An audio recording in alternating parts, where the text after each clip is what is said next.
Bismillahirrahmanirrahim. Assalamu alaikum dear students. Myself Dr. Saidanuddin and today I am going to discuss some important multiple choice questions in physics relevant to your PPSC and GATE subject examination. Let's watch. Dear students, I know that there is a lot of material available in the market in the form of books or on the internet which gives you a lot of questions related to the physics, and this could cause the confusion sometimes. So today I am going to discuss some important multiple choice questions in physics which will help you out inshallah for your PPSC as well as for your GATE subject examination. Today we are going to discuss some of the important multiple choice questions that could come in physics, not only in your GATE subject test if you are going to prepare for your GATE subject test, also for the Punjab Public Service Commission exam. कुछ ऐसी बातें हैं जो आपको पता होनी चाहिए। एक तो पहली बात कि आपने किस तरह से मल्टीपल चॉइस क्वेश्चंस को जो है वो सॉल्व करना है। मल्टीपल चॉइस क्वेश्चंस का अगर तो आपको आंसर आता है, आप उसका एग्जैक्ट आंसर जानते हैं, so this is well and good. लेकिन अगर आपको उसका आंसर नहीं आता और आप कंफ्यूज हैं बिटवीन 2 और 3 आंसर्स, इस तरह से 4 ऑप्शंस होते हैं जैसे आपको यहाँ नज़र आ रहे हैं, तो फिर आपने उसको किस तरह से सॉल्व करना है।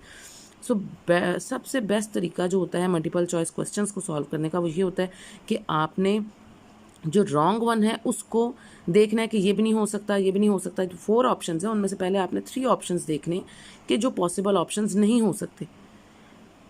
ये मैं उसको सॉल्व करने का तरीका आपको बता रही हूँ जिसका आंसर आपको एग्जैक्ट नहीं पता। तो पहले आप रॉन्ग ऑप्शंस की तरफ जाएंगे कि क्या ये ऑप्शन पॉसिबल है, ये ऑप्शन पॉसिबल है। और अगर आपको 3 रॉन्ग पता चल जाए कि ये ऑप्शन पॉसिबल नहीं है, तो ऑब्वियसली जो 4th वन ऑप्शन होगा वो आपका क्वाइट पॉसिबल है कि वो आपका करेक्ट आंसर हो।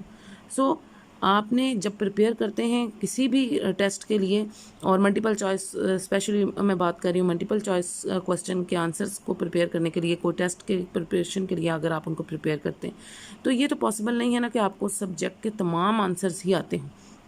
It is also quite possible कि आपको कन्फ्यूजन भी हो जाती है कि कुछ आंसर और क्वेश्चंस में, और टाइम इतना नहीं होता। तो आपने जब पंजाब पब्लिक सर्विस कमीशन का एग्ज़ाम देना है या GATE सब्जेक्ट का एग्ज़ाम देना है तो 2 आवर्स होते हैं और 100 मल्टीपल चॉइस क्वेश्चंस हैं जिनको आपने सॉल्व करना है।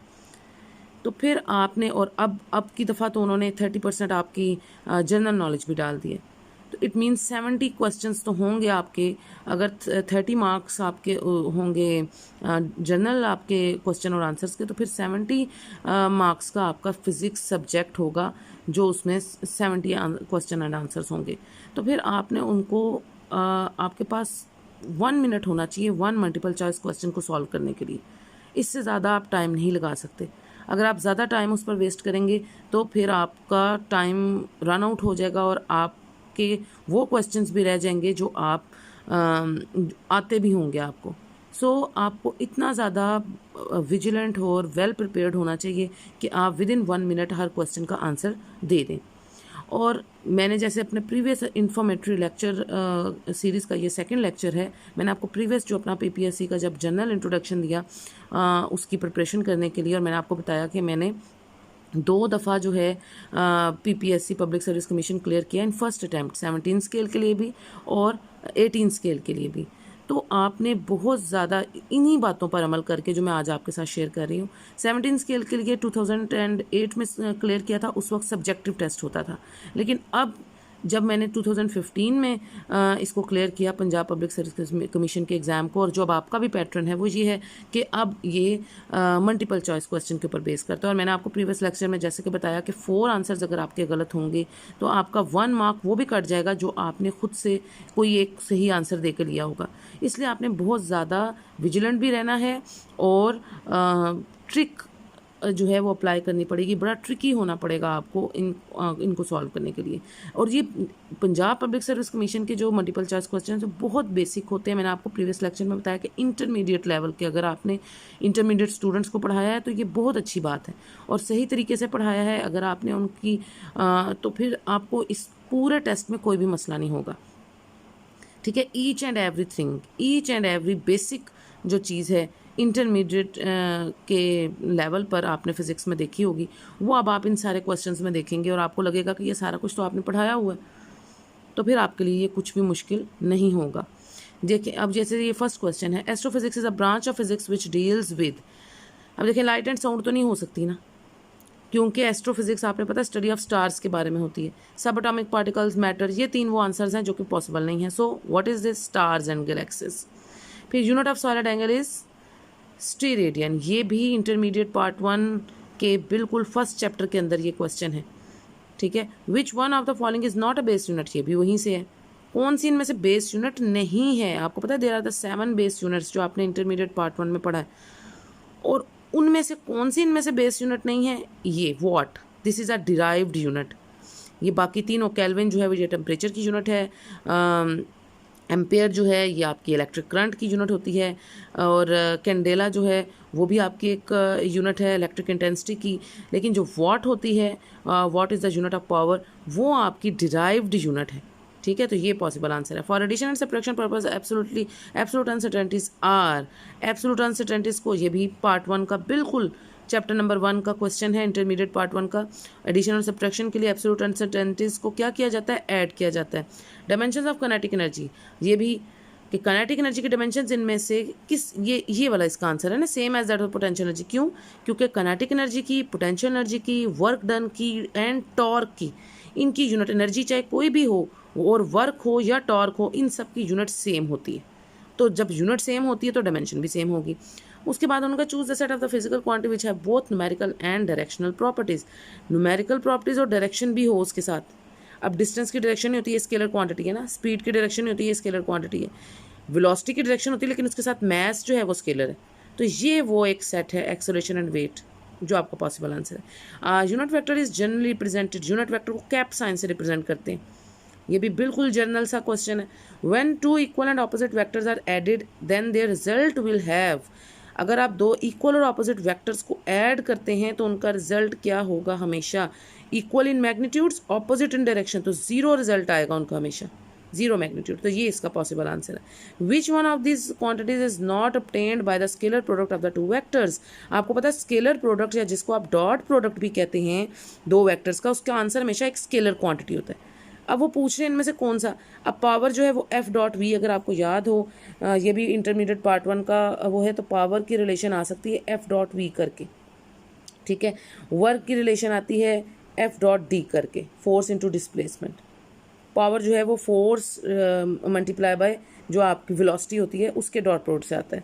एनर्जी जो है, मैंने अभी आपको कहा कि एनर्जी वही उसी तरह से काम करता है जैसे वर्क, यानी एनर्जी को भी आप रिप्रेजेंट कर सकते हैं in terms of work F dot D करके।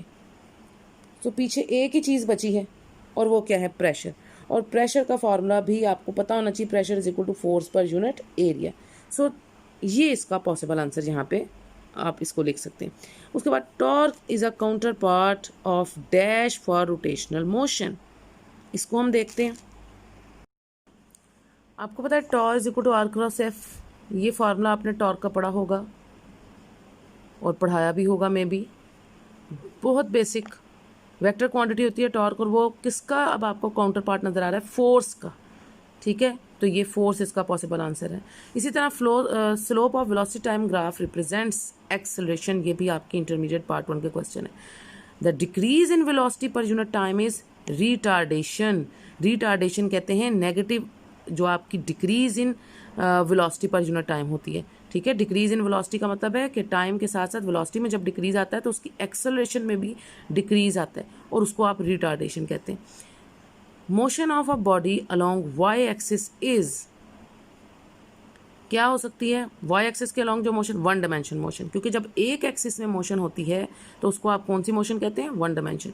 चेंज इन मोमेंटम इन 1 सेकेंड इज कॉल्ड। 1 सेकेंड में जो चेंज इन मोमेंटम होता है, यानी rate of change of momentum, ये वो बात कर रहे हैं। F is equal to delta P over delta T. तो ये किसको शो करता है? ऑब्वियसली फोर्स को। A shell projected at an angle of 45 degree with the horizontal achieves maximum range. ये भी आपने प्रोजेक्टाइल मोशन के टॉपिक में आपने ये देखा। Work done is maximum when the angle between force and displacement is. Work कब मैक्सिमम होता है? आपने अभी, मैंने आपको वर्क का फॉर्मूला बताया कि W is equal to F dot D, और जब आप इसके डॉट को ओपन करते हैं तो यहाँ से एफ डी कॉस थीटा आता है, वेयर थीटा इज, अगर आप उसको, उन्होंने कहा है 0 रख के देखें तो cos 0 का जो मैक्सिमम एंगल होता है ना, वो कॉज का मैक्सिमम एंगल 0 होता है, so cos 0 is 1, so this is F D. So work done कब आपके पास मैक्सिमम आएगा, जब आपके पास थीटा 0 होगा। उसके बाद when a wall is pushed by a person very strongly he has done, तो आपके पास अगर एक वॉल को पुश किया जाए, एक बंदा उसको पुश करता है बहुत तेज जोर से, तो उसने क्या किया, 0 वर्क, कोई वर्क नहीं हो, क्योंकि वॉल अपनी जगह से डिस्प्लेस। वर्क तब होता है जब कोई ना कोई फोर्स के साथ साथ कोई ना कोई डिस्प्लेसमेंट भी हो। आप जितना मर्जी जोर से उसको धक्का दे लें, फोर्स आप जितनी मर्जी ज़्यादा लगा लें, लेकिन जब तक डिस्प्लेसमेंट नहीं होगी तो वर्क भी नहीं होगा, सो 0 work. escape velocity from the surface of the moon as compared to that from the earth's surface is, अर्थ के मुकाबले में अगर escape velocity जो है from the surface of moon, ज़मीन के मुकाबले में मून की सरफेस से escape velocity जो है वो स्मॉलर होती है। स्मॉलर क्यों होता है escape velocity, आपको पता है ज़मीन पे ग्रेविटी है, मून पर ग्रेविटेशनल अट्रैक्शन नहीं है, so that's Y escape velocity की वैल्यू ज़मीन पर बहुत ज़्यादा रिक्वायर्ड होती है। और वो कितनी होती है, अगर आपको याद हो कि ज़मीन पर जो escape velocity की वैल्यू वो ऑलमोस्ट 11 किलोमीटर पर सेकंड, एक सेकंड में 11 किलोमीटर का फासला अगर वो तय करता है, तब आप अपना वो जो रॉकेट है आप उसको भेज सकते हैं स्पेस में। अब स्पेस में जो मून है वहाँ पे ग्रेविटेशनल अट्रैक्शन नहीं है, तो इतनी ज़्यादा escape velocity की ज़रूरत नहीं है, दैट्स वाई वहाँ पे वो स्मॉलर होगी। Energy possessed by the body due to its position is called potential energy.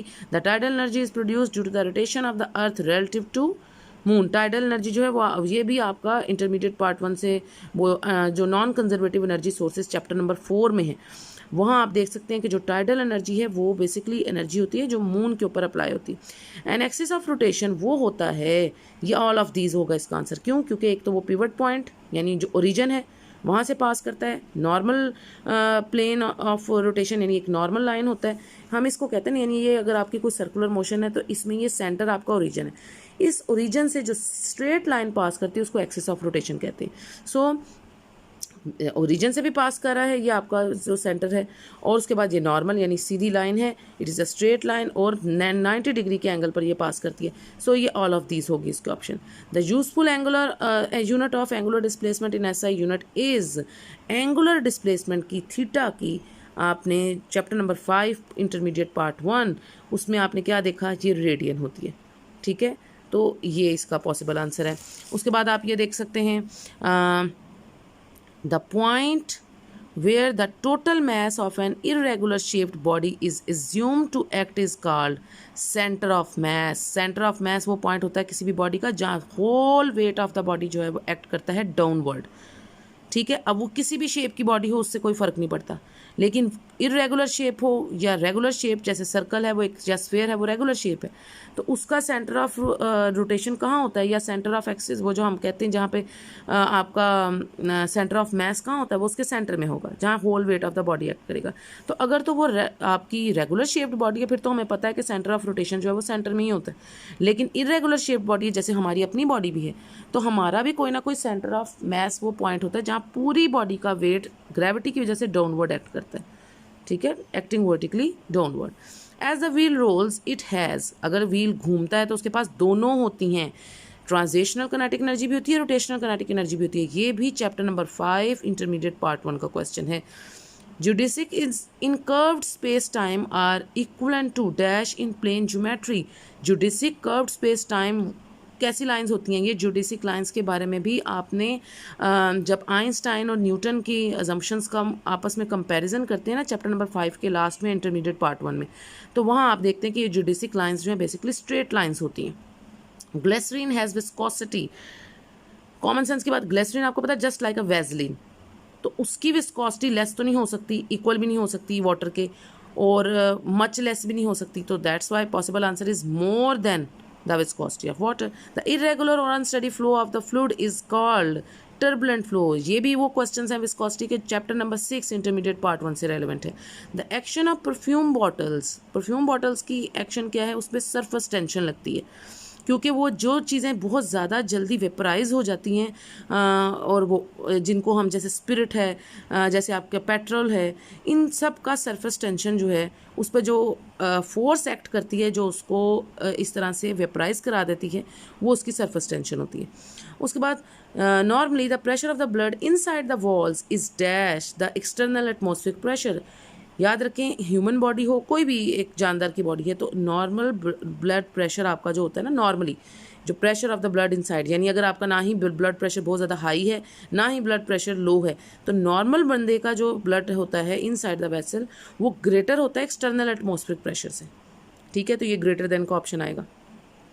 Chest piece and the ear piece, ये भी आपका इंटरमीडिएट पार्ट 1 चैप्टर नंबर 6 से रेलेवेंट है।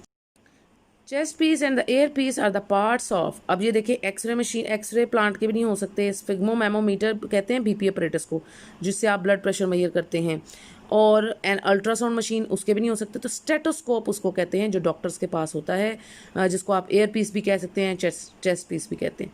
जैसे unit of spring constant, spring constant की unit को आप कैसे वैल्यूएट कर सकते हैं, एफ इज इक्वल टू, ये आप हुक्स लॉ लगाते हैं, हुक्स लॉ कहता है कि force is directly proportional to the extension, so force is equal to K X, where K is the spring constant और K should be equal to F over X. ठीक है जी, ये इधर से रिलेशन बनता है। अब एफ होता है फोर्स और एक्स है आपकी कोई ना कोई, इधर हम चूंकि स्केलर्स की बात कर रहे हैं, कोई ना कोई डिस्टेंस है, सो यहाँ से आप खुद अंदाज़ा लगा सकते हैं कि this unit will be Newton पर मीटर, ये यूनिट बनती है, सो this is the unit.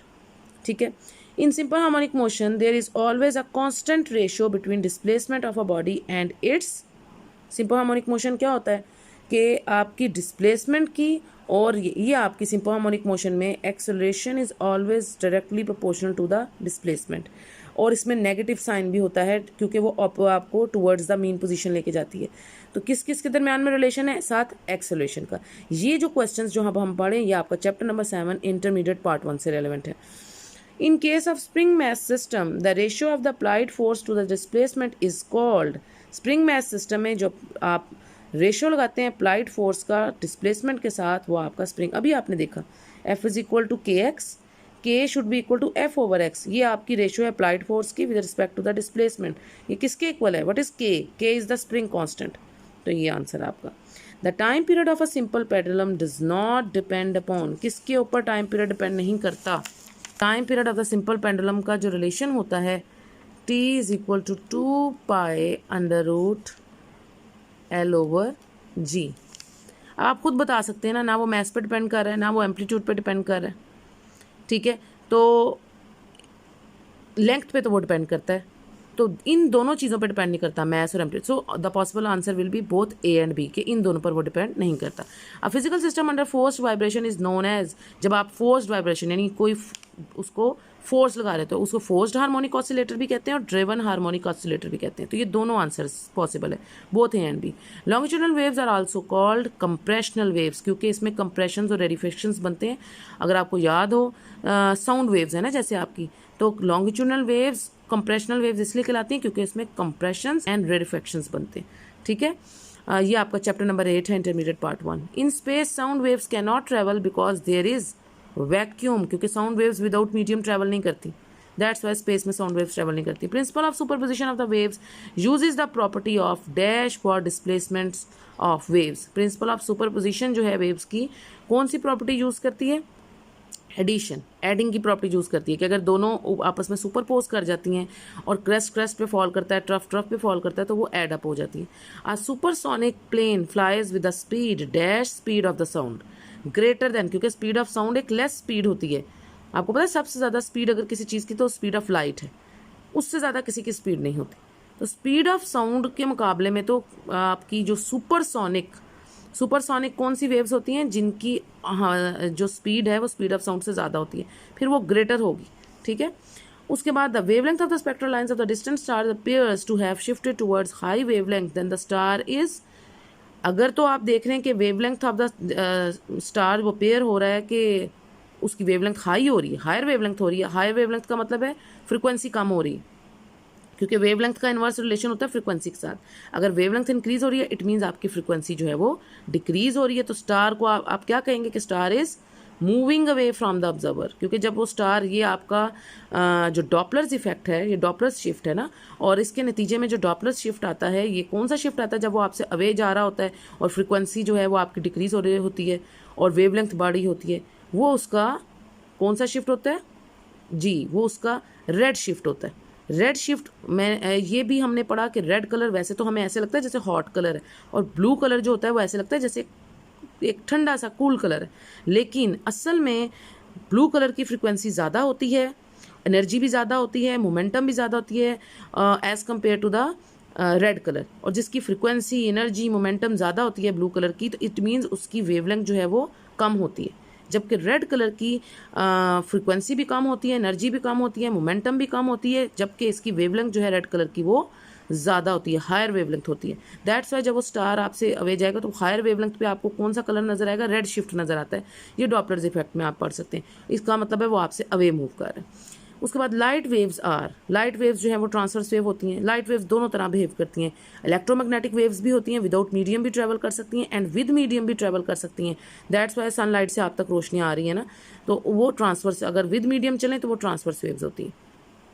The appearance of the colours in the soap due to the interference, ठीक है। Conditions of the interference are that the two sources should be coherent and दोनों sources जिनसे आप interference करा रहे हैं उनको coherent होने के साथ साथ क्लोज भी होना चाहिए। अगर अब ये नहीं हो सकता कि एक सोर्स आपने इधर रख दिया, दूसरा 1 मीटर उससे 10 मीटर दूर रख दिया, तो फिर वो इंटरफेयर नहीं करती। दोनों सोर्सेज को कोहेरेंट होने के साथ साथ एक दूसरे के क्लोज होना चाहिए। उसके बाद the spacing between lines of diffraction grating में जो स्पेस होती है लाइन्स की वो ट्रांसपेरेंट होती है। क्योंकि अब आप देख लें, अगर आपको इसमें कोई कन्फ्यूजन है तो आप क्या कर सकते हैं? क्या डज नॉट एग्जिस्ट है? नहीं, ऐसा तो नहीं है। स्पेस होती है डिफ्रैक्शन ग्रेटिंग में, वो जो बारीक बारीक लाइंस होती हैं, चाहे बहुत थोड़ी स्पेस हो लेकिन वो एग्जिस्ट करती है। दैट्स वाई ये तो नहीं हो सकता। इज सेमी ट्रांसपेरेंट, ये भी नहीं है, क्योंकि वो ग्लास आपका जो आपका डिफ्रैक्शन ग्रेटिंग है वो इस तरह से एक ग्लास रेक्टेंगुलर आप कह लें कि एक प्लेन होता है और उसके ऊपर बारीक बारीक लाइन्स होती हैं जो very close to each other होती है। तो ग्लास प्लेट के ऊपर लाइन्स हैं तो वो सेमी ट्रांसपेरेंट भी नहीं हो सकती और ओपेक भी नहीं हो सकती। ओपेक उस चीज़ को कहते हैं जो नज़र ही ना आए बिल्कुल, ठीक है ना। यानी जिसके जैसे आप किसी चीज़ के आगे, ट्रांसपेरेंट चीज़ के आगे कोई ऑब्स्टेकल रख दे तो वो ओपेक हो जाता है। तो इसका मतलब है ये भी नहीं हो सकता। ये तीनों उसके पॉसिबल आंसर नहीं है, so that's why is transparent. The polarised light is dash intense as compare to unpolarised light. Polarised light क्या होती है? ज़्यादा इंटेंस होगी, ये उसके ऑप्शन है ना। इक्वल इंटेंस होगी, मच लेस होगी, लेस होगी, या मोर लेस इंटेंस होती है। क्योंकि आपको पता है अनपोलराइज्ड लाइट में सारी जो लाइट होती है वो हर तरफ जा रही होती है, इन ऑल द डायरेक्शंस, ठीक है ना। ये अनपोलराइज्ड लाइट है आपकी। तो अगर आप इसके आगे कोई वो रख दें, पोलराइड रख दें, तो उसके बाद जो पोलराइज्ड लाइट सिर्फ एक प्लेन में आपको जाएगी ना, तो वो फिर उससे लेस इंटेंस होती है, ठीक है। इसके ये वाला पोर्शन ख़त्म हो जाएगा और सिर्फ ये जो इर्द गिर्द जा रहा था और सिर्फ एक प्लेन में आपको एक पोर्शन इसका मिलेगा जो इसके पैरेलल होगा, parallel to the plane. That's why ये ट्रांसवर्स होती है ना, light is a transverse wave. इसी एक्सपेरिमेंट से आपको पता चलता है कि जब आप इस अनपोलराइज्ड लाइट के आगे कोई पोलराइड रखते हैं और इस तरह से रखते हैं उसको, तो वर्टिकल एक्सिस वाली लाइंस उसमें से पास कर जाती हैं और ये जो हॉरिजेंटल लाइंस हैं ये पास आउट नहीं करती, तो ये लेस इंटेंस होती है। With as least distance of district vision जो है वो क्या होता जाता है? इंक्रीज होता है। नॉर्मल इंसान के लिए least distance of distinct vision जो है वो 25 सेंटीमीटर होता है। एज के साथ साथ वो क्या होता जाता है? Least distance of distinct vision increase होता जाता है। मैग्नीफायर कहते हैं, वो जो सिंपल माइक्रोस्कोप है आपका उसको मैग्नीफायर भी कहते हैं। Gives an image which is virtual and erect. वो जो आपका मैग्नीफाइंग ग्लास होता है उसको भी आप मैग्नीफायर कह रहे हैं, उसी को मैग्नीफायर कह रहे हैं और उसी को सिंपल माइक्रोस्कोप भी कह रहे हैं। तो वो वर्चुअल और इरेक्ट इमेज देता है। The focal length of the objective lens of the microscope is dash that of eye piece. Focal length जो है ऑब्जेक्टिव और माइक्रोस्कोप की वो किस तरह से होती है? लेस देन होती है आई पी से। माइक्रोस्कोप की बात करें, अब अगर आप माइक्रोस्कोप को जहन में लेके आएँ तो आपको याद आएगा कि ऑब्जेक्टिव लेंस की ऑफ द माइक्रोस्कोप वो हमेशा लेस होती है आई पीस से। फोकल लेंथ कहते हैं distance of the principal focus from the centre of the lens, ठीक है ना। तो वो फोकल लेंथ है। तो ऑब्जेक्टिव लेंस की फोकल लेंथ जो है वो उसमें कम होती है और as compare to the eye piece की फोकल लेंथ जो है वो उसमें ज़्यादा होती है। तो ये आप देख सकते हैं। उसके बाद the sides of 8 sided mirror are. जो साइड्स होती हैं 8 साइडेड मिरर की वो किस तरह से होती है? पॉलिश्ड साइड्स होती हैं। ये सारी वो बातें हैं जो आपने इंटरमीडिएट पार्ट 1 में चैप्टर नंबर 10 में पढ़ी हुई हैं। A ray of light passing from the denser to rarer medium, वो हमेशा कैसे होती हैं? Away from the normal. वो रे ऑफ लाइट की डेफिनेशन ये होती है, रे ऐसे होती है ना हमेशा नॉर्मल से, ये नॉर्मल है सेंट्रल लाइन और ये रे है आपकी, तो रे हमेशा अवे फ्रॉम द नॉर्मल होती है। A gas which strictly obeys the gas laws under all the conditions of temperature and pressure is called ideal gas. Ideal gas आपने पढ़ी हुई है कि ये वो तमाम कंडीशंस को सेटिस्फाई करती है। Which of the following does not have the same units. अब देखें काइनेटिक एनर्जी की, वर्क की, अभी मैंने आपको बताया सेम यूनिट होती है, और हीट भी चूंकि एनर्जी है तो kinetic energy, heat energy, work, इन तीनों की तो सेम यूनिट्स होंगी। तो कौन इनमें से ऑड वन कौन है? Power. So this is the possible answer.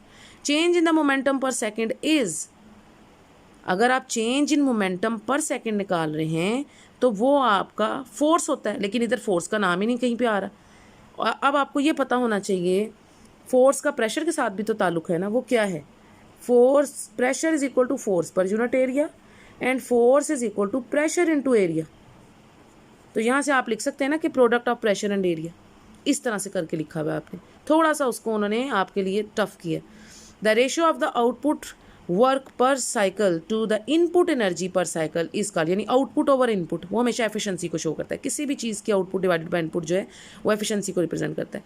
Disorder of the system is the measure of entropy. Entropy जो है वो किसी भी चीज़ का डिसऑर्डर है, बेहंगमी, बेतरतीबी, ठीक है, वो उसकी एंट्रोपी होती है। अब यहाँ से यहाँ तक हमने आज जो है, अब ये जो नेक्स्ट आ रहा है कैपेसिटेंस ऑफ द कैपेसिटर, ये इंटरमीडिएट पार्ट 2 के क्वेश्चंस हैं। तो ये देखें 85 वाले क्वेश्चन तक मैंने आज आपको कराया, और ये सारे वो क्वेश्चंस हैं जो इंटरमीडिएट पार्ट 1 से रेलेवेंट है। इंशाल्लाह मैं अपनी नेक्स्ट लेक्चर सीरीज़ में आपको इंटरमीडिएट पार्ट 2 के भी जितने इंपॉर्टेंट क्वेश्चंस हैं वो बताऊँगी। ये जितने क्वेश्चंस आज हमने पढ़े हैं ये वो इंपॉर्टेंट मल्टीपल चॉइस क्वेश्चंस हैं जो आपके इंटरमीडिएट पार्ट 1 से रिलेटेड हैं, जो आपको गेट सब्जेक्ट के टेस्ट में या आप जो अब प्रिपेयर कर रहे हैं अपनी लेक्चरशिप के लिए, पीपीएससी के लिए, तो उसमें ये सारे क्वेश्चंस इंटरमीडिएट पार्ट 1 से जो है ये बहुत इंपॉर्टेंट है। इंशाल्लाह मैं अपनी नेक्स्ट लेक्चर सीरीज़ में आपको इंटरमीडिएट पार्ट 2 से भी जो इंपॉर्टेंट क्वेश्चंस हैं उनके बारे में बताऊंगी, और थोड़ा सा एक्सप्लेनेशन भी दूंगी जैसे आज मैंने आपको एक्सप्लेन किए हैं क्वेश्चंस। आई होप आपने इस लेक्चर से काफ़ी फ़ायदा उठाएंगे, और I wish you all a very best of luck in your future. कोई भी मसला हो, कोई परेशानी हो, you can comment me in the comment section. Any question, any problem आप मुझे कमेंट सेक्शन में पूछ सकते हैं, मैं आपको उसका रिप्लाई करूंगी। अंटिल द नेक्स्ट लेक्चर, अपना बहुत सा ख्याल रखें, दुआओं में याद रखें। That's all for today, students. You can subscribe and share my channel and press the bell icon for future notifications. If you really like my lecture, then press the like icon also. Until the next lecture, take care. Allah Hafiz.